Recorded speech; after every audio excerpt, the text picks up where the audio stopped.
Today is August 26th. I am at Willow Lake behind me here.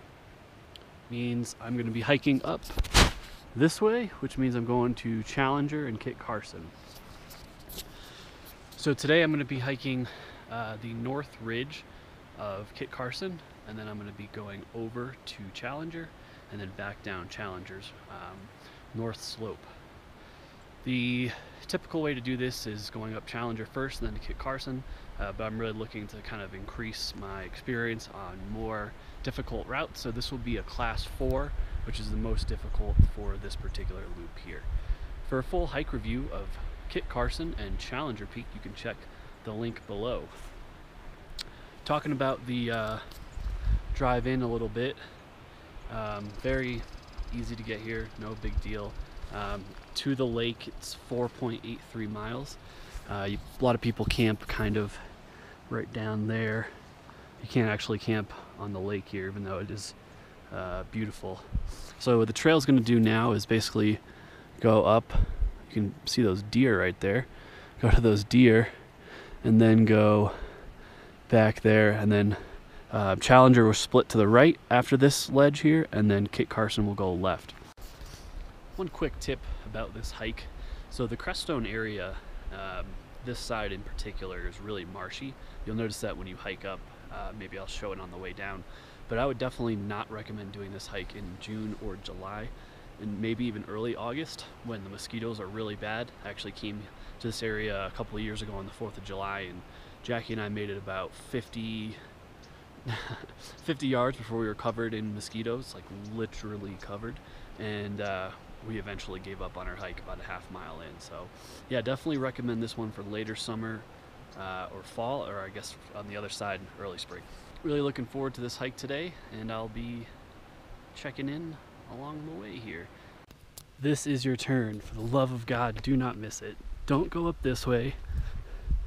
If you go up this way, take the north ridge, but don't go up this way for the standard route. Right here, these rocks. Right there. So just to reiterate, the standard trail starts right here. It's going to work its way up. There's going to be probably well marked once the trail is done as far as the renovations go. For now, there's these little trail markers. They're orange and yellow. Just follow those.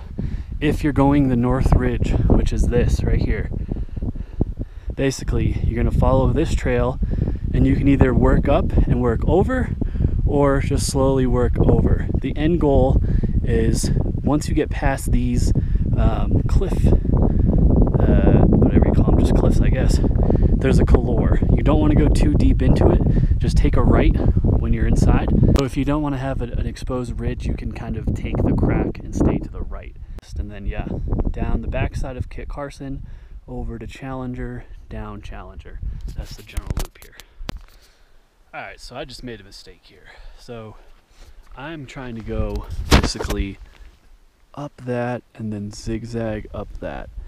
So I came too far up this way, and now I'm cutting over on, just not the trail.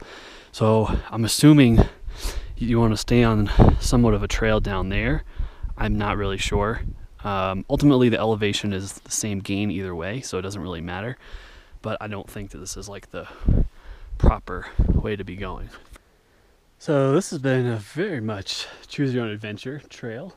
You can see my Karen right there, but basically my general route was kind of straight across, and you might be able to see that switchback way in the distance. There's a green field in front of that. That's kind of where I cut straight across. I suppose you probably could cut through the willows and stay low and come up right here. You want to keep these boulders right here on your hiker's left side. So I'm looking down at them now, so they're on my right, but you want to keep them on your left. And then these cliffs right here, you want these to be on your right, because where I'm going next is around the corner, and that's when I'm going to start to go up, up in between them here. Again, this is not the standard route. Enjoy the views though. They're pretty awesome. The standard route would be going up Challenger that way, up the north slope, going up to Challenger, and then over to Kit Carson here. So once you reach the edge of the cliff bands right here, you're gonna run into this couloir, the outward bound couloir. Once you're in here, this is where you're gonna wanna go up. And you're gonna wanna head kind of to the right, slowly up to the ridge line there. Don't be an idiot, make the same mistake I did.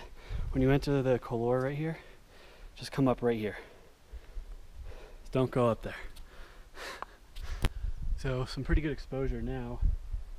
I finally think I made it to like where I'm supposed to be heading. There's really no trail though, so it's kind of best bet type situation. The top I believe is right there. So yeah, I don't know. I don't know if this one looks better or this one looks better. Obviously I'll let you know which one I choose when I get up there. Alright, so I think I'm finally almost to the spine. So my plan is to just kind of figure out one of these ways that looks the least difficult and get to the spine and then head back to the summit. So a couple things. You'll notice I have my helmet on right now, and it's not to protect me from falling, but it's really to protect anything that falls from up above. Granted, if something big enough falls, I'm screwed anyway. This is the final steepest exposed part of the climb until you get to the ridge, the very top ridge. People ask me sometimes what exposure is. You can see behind me,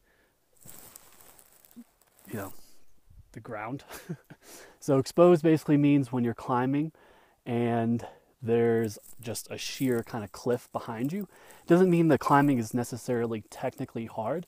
This is probably grade 4 and grade 3 at, you know, the worst. It just means that it's kind of a mental thing. So I'm going to try to show you what it looks like as I'm climbing up here. This is what I'm going up here. So yeah, I got to be careful obviously, but I'll try to show and kind of give you an idea of what exposure feels like to climb.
Okay, so a little windy. Hopefully this audio is okay.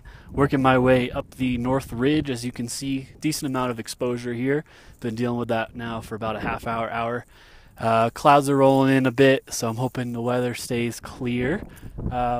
Show you where I'm going next. So I'm going to probably skirt to the right of this tower right here.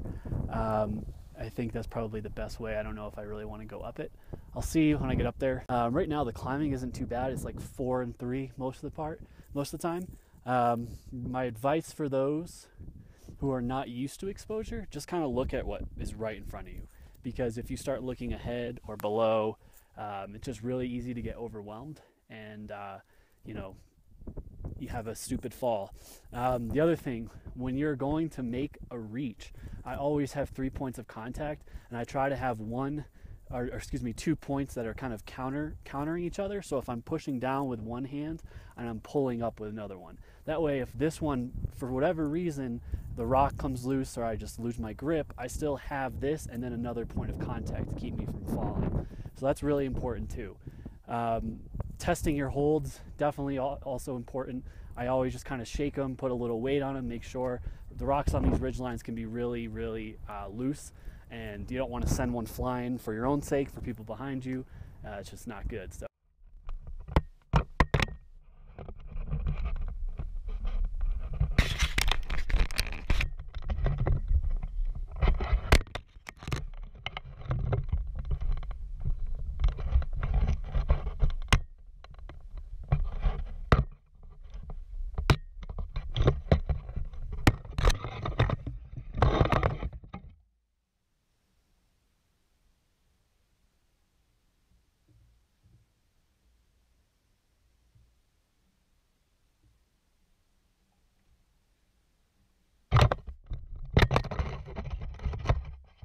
made it to the top of Kit Carson here in the Sangre de Cristo range. Give you a quick whirl around here. So it's funny, the state is pretty unique with the sense that it's so flat, and then the mountains just kind of spur up out of nowhere. So you can see the great sand dunes over there. Obviously Crestone Needle here, Crestone Peaks over there. What is that? Humble's back there. Huron, I always mix them up. One with H. But pretty awesome views up here, all things considered. So, still have to make it down, basically, let me show you. Basically around down here to go back to Challenger, and then that'll be number 33. So this is 32. So I'll check in once I'm at Challenger, and yeah, just give you one more whirl around. It's pretty unique. You can see so far today, especially the Great Sand Dune National Park. It's right over there.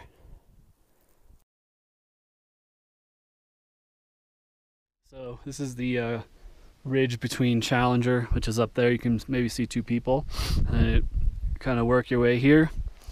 Up here, you lose some elevation on the way down to the final descent to Kit. But yeah, this is like the nicest hiking I've been doing all day so far, so happy for the change of pace. Whew.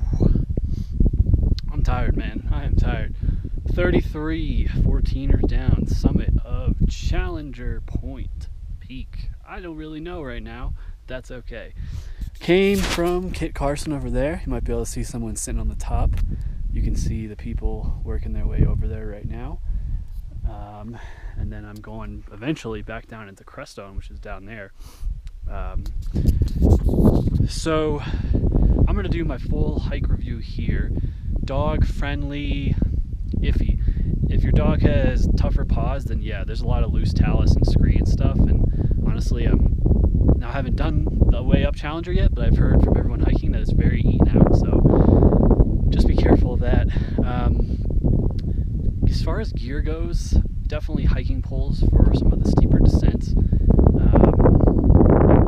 Summertime right now, you don't really need much else. When there's snow, definitely Mountain X.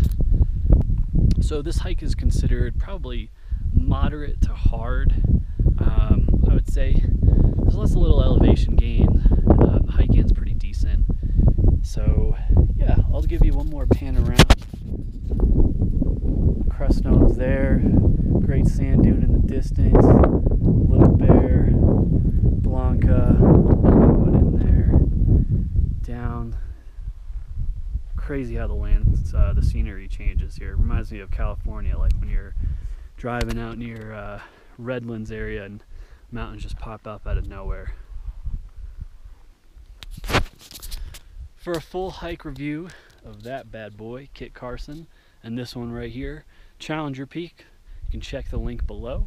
Please subscribe to not miss any future hike reviews. And hey, if I missed something that you wanted me to cover in a future hike review or video, leave a comment below. Thanks for watching.